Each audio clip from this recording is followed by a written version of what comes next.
Hey, it's me, MLB. Here's chapter 9 of Heard You Like Me, and this one is titled Same Brain Cell. Well, would you look at that? You said with a grin at Jirou. Looks like it's our lucky day. You and her smirked at each other, and Ectoplasm asked his next question. Yin and Jirou, since you won, would you like to be the hiders or the seekers? He asked. Seek. Seek. You and her both said at the same time as you looked at each other. Oh, man. Denki face-palmed. We're gonna die, Mineta moaned. Okay, get set then. You have 10 minutes to get ready, he said, and Denki and Mineta took off immediately. Do we just stand here? You asked Jirou. I can still hear their panicked thoughts. The only problem is if they run out of range. That's okay, Jirou said as she extended her ear jack and crouched down to the ground. I can hear which direction their footsteps are going in. I love the smell of victory so early on in the game, you said with a mischievous grin. Then you paused. Denki just thought about going in one of the buildings. He's repeating Run Forest Run in his head. Jirou let out a snort of amusement and kept listening to the ground. I can tell which one is Mineta because his legs are so short he takes about 4 strides to every one of Denki's, she said. You snorted in reply, doing your best not to all-out laugh. You know what we should do? You asked her. We should just casually walk past wherever they're hiding to really spook them out. We don't find them immediately, just walk past, like we don't know they're there. I love it, she replied as she withdrew her jack and stood up. I know where they are too. We just need to wait for the bell to sound now, and then we can go. Okay, you replied. It was another 2 minutes and the bell sounded, and you both looked at each other and shrugged. Let's go? You asked her. Yeah, she replied. Ready or not, here we come, you shouted, and you heard Denki reply in his mind. Oh no, they're coming, he thought. You bet your little cotton bed socks we are, you said out loud, as you turned in the direction that his thought had come from and headed there with Jirou beside you. They both look so calm, Mina commented from beside Momo at the observation deck. They do, don't they? I guess they both have superior quirks when it comes to this game. They will easily be able to find Denki and Mineta, Momo said as she watched you and Jirou on screen. As the camera switched angles on you, she admired your face, blushing when she remembered you holding her chin and gazing into her eyes last night. Oh, she thought, as her heart started to beat a little faster. Why did I feel so flustered when she did that? Why do I find myself wanting to look at her all the time? Why am I a little shy around her now? What's going on with me? She wondered, as she watched you confidently move through the buildings. Could I just be tired? You and Jirou knew exactly where the 2 boys were hiding, but decided to toy with them a bit and nodded to each other as you entered the building that they were in. Geez, this is a nice little place, isn't it? You said out loud to Jirou as you walked in. Perfect for 2 little mice to hide in. Oh crap, does she know? You heard Denki speak in his mind. Yeah, if I were to hide here, maybe I'd hide in the back room, Jirou commented with a smirk. You did your best to curb your laughter and cleared your throat instead. Yeah, back room. In behind a concrete wall, you said, and both Mineta and Denki's internal thoughts went ballistic. Oh, hell, she does know, Denki panicked. They're totally going to find us, and we can't even escape, Mineta screamed internally. I should have just stayed at home today and watched dirty movies. Ew, you whispered, and Jirou looked at you as you screwed your face up a bit. That midget dude is gross, you commented to her, and she nodded. Yeah, knew that, she whispered in reply. Oh, what to do, you sighed out loud. I wonder if I kick this wall over, will it squish something behind it? Or is there nothing behind it?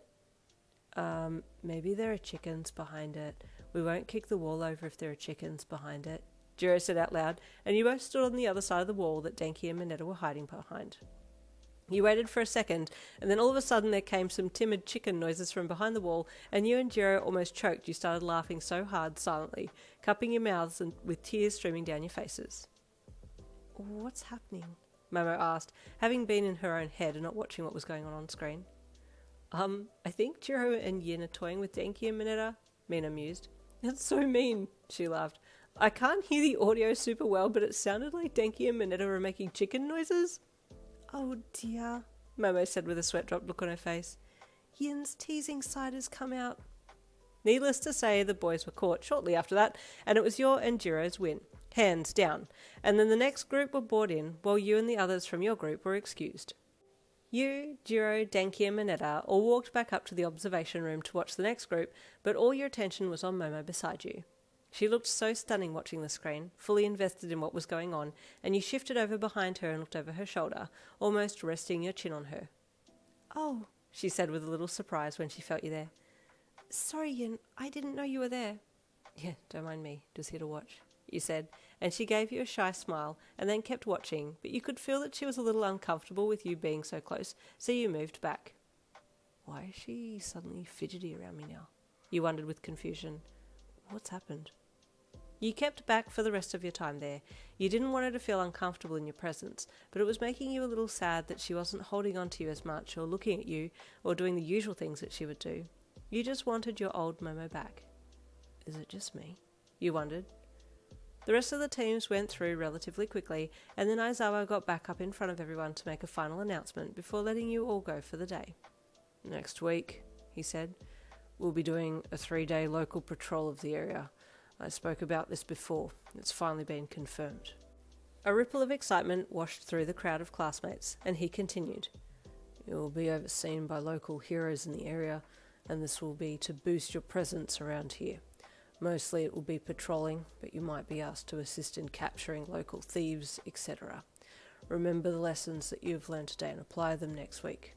We will be doing more drills and practices in the coming days to make sure that you are ready, but I'll read out the names of everyone in their groups now so you can get to know each other a little better before the patrol week," he said.